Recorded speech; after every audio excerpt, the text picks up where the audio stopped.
Hey, salut à tous, c'est Fishman. Aujourd'hui, on se retrouve pour une nouvelle vidéo de présentation de pêche. Donc aujourd'hui, je vais vous apprendre comment fabriquer un baling pour accrocher des boulettes. Donc les boulettes, vous savez, c'est pour pêcher la carpe. Donc, si vous regardez cette vidéo, ça veut dire que vous le saviez. Donc là, un baling acheté dans un magasin de pêche. On a acheté, d'accord, celui-là j'ai payé 4 euros. Et c'est la marque, je sais plus quelle marque c'est. Mais il m'a permis d'attraper de très beaux spécimens. Pour commencer à fabriquer ce baling, il va falloir du fil. D'abord, moi je prends du fil, celui-là je l'ai acheté chez Decathlon. D'habitude je prends mon fil chez Michel, c'est une super fil. Et puis voilà, il faut que j'aille en chercher. Mais à cause du confinement, je ne peux pas en chercher, les magasins de pêche sont fermés et les animaleries aussi. Donc il me faut du fil, ce que je vous ai dit. Un émerillon, mais ça c'est pour la fin. Un hameçon. D'accord. Un hameçon, donc un hameçon, vous prenez. Allez, un hameçon de 4. Grand maximum, un hameçon de 4. Ou en vrai, moi j'ai des comme ça, mais bon, je préfère un hameçon de 4. Donc pour commencer, on prend on prend à peu près 20 cm de fil. Hop, hop. Pas trop grand, hein, parce que si on prend trop grand, après. Ouais, il n'y a même pas 15 cm, je pense. Tac. Ah, bah, j'ai même pas pris 15 cm, ça suffit normalement. On fait une boucle au bout, donc une boucle simple.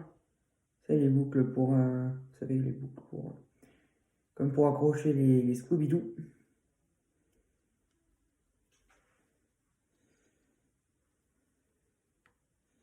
Voilà, on a fait une certaine taille.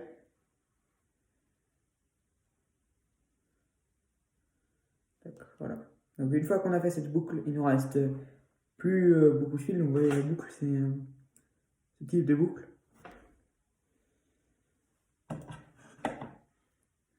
On coupe ce qui dépasse. On peut le faire aussi avec de l'acier, baline en acier. Par exemple, là j'ai du baline en acier. Après, il faut une pince pour sceller. Du coup, on prend l'hameçon. Donc l'hameçon qui est là-dedans. Là, je vais en prendre peut-être un plus petit parce que ça dépend après ce que vous voulez accrocher. Si vous voulez accrocher du maïs, par exemple, prendre plus grand. Si vous voulez accrocher du pain ou autre chose, prendre plus grand. Mais si vous voulez accrocher seulement la bouillette, il faut prendre maximum du grand maximum, allez, du 5. Grand maximum.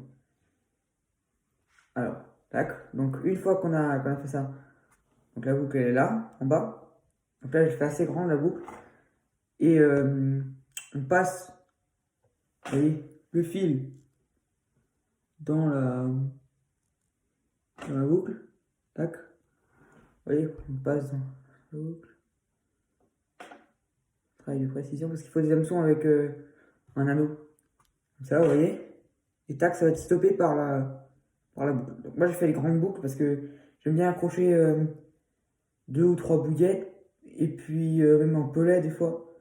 Ça dépend de ce que je pêche. Si je pêche un amour blanc, je vais mettre plutôt des bouillettes blanches. Si je pêche par exemple une carpe miroir, je vais pêcher plutôt avec du pain. Vous voyez, tout dépend. Ensuite, on va faire des tours autour de l'hameçon. On peut en faire 5 ou 6, grand maximum.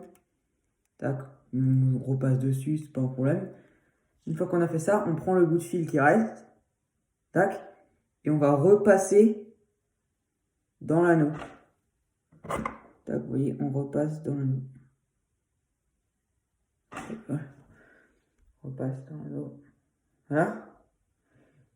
Une fois qu'on est repassé dans l'anneau, on va tirer le fil. Tac. On va tirer la boucle, là, ici, avec un doigt. Et ça, on va tirer. Et normalement, ça va se serrer. Du coup, là, j'ai fait le bas de ligne. Voilà. Tac. Et après, il ne reste plus qu'à accrocher les bouillettes, les enfiler. Après, ça dépend qu'est-ce que vous avez comme technique pour accrocher les bouillettes. Si vous accrochez des bouillettes avec des arrêts comme ceux-là, ben, ça va être super utile parce que c'est plus pratique. Mais après, si vous pêchez avec d'autres types d'arrêts, ça marche aussi, mais c'est plus compliqué. Ça, c'est vraiment pour si vous pêchez à l'arrêt classique. Et voilà comment on fait un bas de ligne.